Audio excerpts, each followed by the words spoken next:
Hello, everyone. So, my name is Wes Bush. I'm the host of the Product Led Summit. And today I'm so excited to share with you Scott, who is the senior team lead of user acquisition at HubSpot.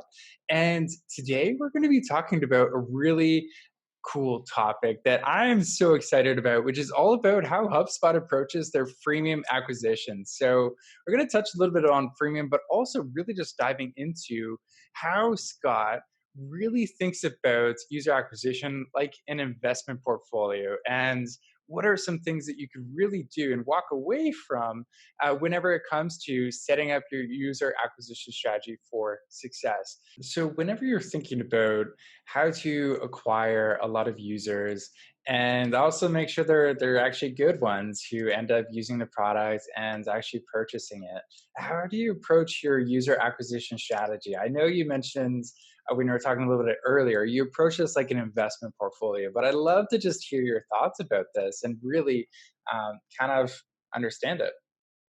Yeah, totally. But depends on the product. I'll give HubSpot for the example. But anyone who's listening who's not HubSpot, which is probably most people listening, my favorite framework for starting off with okay, how are we going to get people to find out about a product and sign up for a product if it's freemium or maybe free trial if it's free trial or whatever your goal is and whatever you consider top of funnel acquisition. My favorite framework is from Ramit Sethi, and it's this notion that he calls "go where the fish are," and it's very obvious and very simple in hindsight, but it's such a good mental model and mental framework for thinking about user acquisition. To where imagine you have three different ponds, and you go fishing at one pond, and there's all these people fishing at one pond, and everyone's getting like one or two fish, and then you go to the next pond and you're getting no fish. And you're like, okay, well, I guess that first pond was better. But then there's this hidden pond off in the woods, and you're the one who finds it. And it's this like secret fishing hole. And you're just pulling fish out left and right and left and right. And because you've found you, and then you just stay there. You don't go to the first pond. You don't go to the second pond. You stay at that pond until you are pulling all the fish out that you possibly can. And that's ultimately like his model for thinking about how do I get people to find out about my product. If you're a startup, that's done a lot more scrappy. You don't have a high domain authority, so you can kiss SEO goodbye. It's not going to happen anytime soon for you. But what you can do is go on like forums, like Reddit, Quora, that kind of stuff. If there's any type of niche community that's out there, building through that.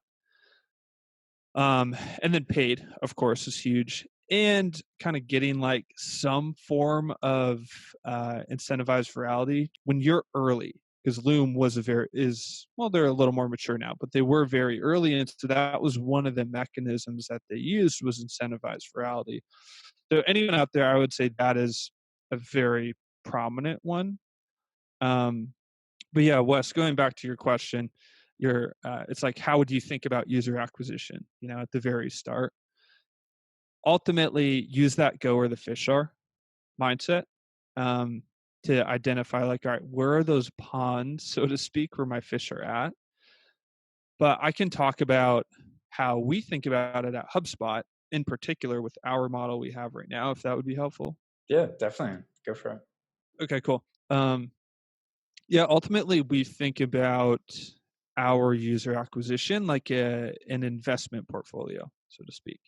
So the majority of users come to HubSpot from two channels, organic and paid. So we have a lot of signups that are coming in from organic and a lot of signups that are coming in from Facebook AdWords and any variant of paid acquisition that we have today. So it's awesome because it's extremely scalable, and we're constantly figuring out new ways to like grow the number of users we're getting from organic and grow the number of users we're getting through paid through like different experiments, so to speak. Paid, we run a ton of experiments. Organic, it's somewhat difficult to run structured experiments through that because there's a lot of variables that are uncontrolled. that are kind of subject to algorithms. So we think about that. We have paid in organic, but we also want to diversify it. So just like with an investment portfolio, you don't want to buy, you don't want to have 40% of your stock in your portfolio in Tesla and the other 30% of your stock in Amazon. Because Definitely. like while Tesla's probably not a good example now, but while they're both maybe Google and Facebook, literally, because that's the same thing. While they both could grow continually, it's still risky because if one thing happens to the company, it could completely tank. And it's the same thing for us. If we get hit with like a penalty or if we get hit with some mass algorithm change that totally contradicts all the work we've been doing, then that could hurt us. And so what we try to do is diversify a little bit. And so we want to come up with different acquisition channels, such as like trying to get affiliate to work in some way, shape, or form, trying to get virality to work in some way, shape, or form. We have like a third acquisition channel that I can't quite disclose, but we're trying to get that one to work as well. And then a fourth one, which I can talk about a little bit if you want, called like the surround sound strategy, which is all from Alex Burkett, who's also at HubSpot. I think I mentioned earlier. Yep. Yeah, so it's like we want to acquire as many users as we can, and we want to double down what works. We want to go where the fish are. We don't want to leave that pond until all the fish are pulled out.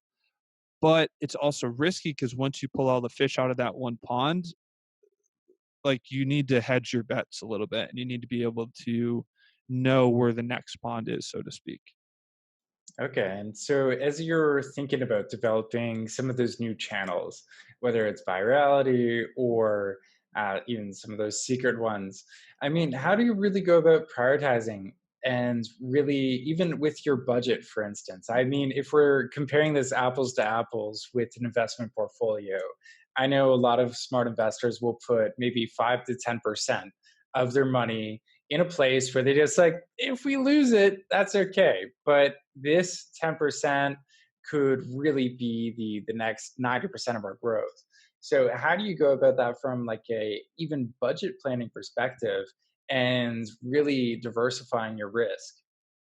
Yeah, you kind of nailed it. It's almost like we have a VC mindset with acquisition, where it's like probably most of the bets aren't going to quite work out, but if we can get one of them to work out and there's a lot of potential for scale, that's incredible. And that's really what we're looking for, is finding that one that has a lot of potential for scale and then doubling down on that. As far as budget allocation, how do we think about it? We still have most of our resources going into organic and paid, but we have a couple people and or small teams that are thinking through these more innovative, newer acquisition channels. So as far as budget goes, we're probably looking at about 10% ish is like obsessively thinking about new user acquisition through these like particular channels versus just kind of keep cranking out on the two channels that are really working for us right now. Definitely. And so one of the things that I've seen again and again, especially talking to so many people at the Product Led Summit, is founders just using your product as the acquisition tool. I mean, there was at the last summit, there was Olaf who's going through the way he really just built Mixmax off the back of freemium users. And it's really incredible just how you can really build your product and have it acquire more users for you that are also high quality. So I'm curious, like, how have you really tried to approach that and build a product that acquires users for HubSpot? Yeah. So one of our VPs of marketing, his name's Kieran Flanagan at HubSpot. He's said this before. He's like, freemium. I think Kieran has said this before. Hopefully, I'm not misquoting him. If not, I'm saying it on his behalf. Freemium is a marketing mechanism. It's not a product mechanism, because you want to ultimately, instead of your landing page selling someone that this is worth it, the product sells them that this is worth it, you know? So people can actually sell themselves on the fact that, I should buy this because of the value that they've actually gotten from the product versus this landing page is pretty convincing. There's a lot of social proof. It seems like a lot of legitimate companies are using this. The reviews are really good. Okay, I guess I'll give it a shot, which is good, but also not as productive. When we kind of introduced the freemium model, we were getting ballpark 3x the output. It was about 3x as efficient as not having a freemium model as far as upgrades go, just because there's varying levels throughout that. Someone signing up to be a new user is more or less like a lead gen form. But the really interesting thing about freemium is you have these engagement factors that go into it. Whereas the old school inbound marketing playbook is write a blog, have an ebook, people download the ebook, and sales reaches out. And so when people are downloading the ebook, what is their engagement? And how engaged are they with whatever it is that you're selling? And that can be a little difficult to tell. There is software that will help you learn what are all the different touch points on the website that people are going to and how are they interacting on the website. But the interesting thing with freemium is you can say, how are they interacting with the product? And we can look at correlations between features that people are using and the likelihood that they're going to upgrade. And so then with onboarding, we can push them towards those features and getting heavier and heavier usage of the ones that have the strongest correlation with likelihood to upgrade. So there's a lot of like factors that have kind of gone into the freemium model at HubSpot. But ultimately, yeah, it's one thing that we are started off as one giant experiment with Sidekick and like Brian Belfour kind of leading the charge on that one, and has evolved into like the entire company, slowly pulling more and more products down into a freemium tier, just Yeah. because it makes sense. And frankly, the numbers show that it works for us.